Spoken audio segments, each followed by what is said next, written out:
இன்றைக்கி நாம் ஆடிப்பெருக்கு 2025 எந்த நாளில் வருது, எந்த நேரத்தில் வழிபாடு பண்ணணும், அதே மாதிரி பெண்கள் தாலி கயிறு மாற்றுறதுக்கு உகந்த நேரம் எப்போ, இதெல்லாம் தான் பார்க்க போகிறோம். இப்போ தான் என் சேனலை புதுசாக பார்க்குறீங்கன்னா மறக்காமல் சப்ஸ்கிரைப் பண்ணிக்கோங்க.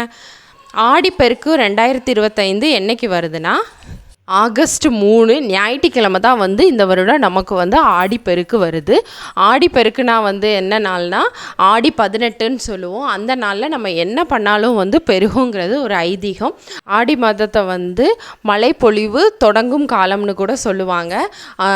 காவிரி ஆற்றிலெல்லாம் தண்ணி வரும். இந்த நாளில் போய் காவிரி ஆற்றை வணங்கிட்டு எல்லோரும் தாலி சரடு மாற்றுறது, புதுசாக கல்யாணம் ஆனவங்க அவங்களோட மாலையெல்லாம் தண்ணியில் விட்டுட்டு அங்கே காவேரியை வணங்கி அங்கே தாலி கயிறு புது கயிறு மாற்றுறதெல்லாம் ரொம்ப விசேஷமாக இருக்கும்.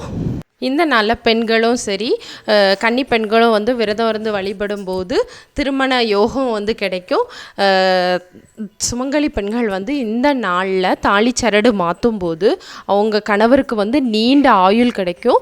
ஏன்னா ஆடிப்பெருக்கில் பெருகிறனால நமக்கு என்றென்றைக்கும் நித்திய சுமங்கலி, தீர்க்க சுமங்கலியாக இருக்கக்கூடிய பாக்கியம் கிடைக்கும். அதனால் இந்த தாலி சரடை ஆடிப்பெருக்குனால எப்போ மாற்றணும், நல்ல நேரம் பார்க்கலாமா? எப்போவுமே தாலி சரடை காலையில் காலையில் வெறும் வயிற்றுலே நம்ம மாற்றுறது தான் ரொம்ப சிறப்பு வாய்ந்தது. பிரம்ம முகூர்த்தத்தில் உங்களால் மாற்ற முடிஞ்சால் கண்டிப்பாக அந்த நேரத்தில் மாற்றிடுங்க, ரொம்பவே சிறப்பு. இல்லை அந்த நேரத்தில் முடியாதவங்க காலையில் 7:45 8:45 நல்ல நேரமாக இருக்குது. அந்த நேரத்தில் நீங்கள் தாலி சரடை மாற்றிக்கோங்க.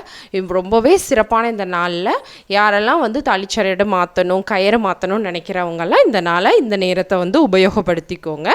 ஆடிப்பெருக்கு ரொம்பவே சிறப்பு வாய்ந்த நாள். இந்த நாளில் நம்ம என்ன ஆரம்பித்தாலும் அது பெருகுங்கிறது ஒரு ஐதீகம். அடுத்த வீடியோவில் என்னென்ன பண்ணலாங்கிறத பற்றி சொல்கிறேன். என் சேனல் பிடிச்சிருந்தா மறக்காமல் சப்ஸ்கிரைப் பண்ணிக்கோங்க.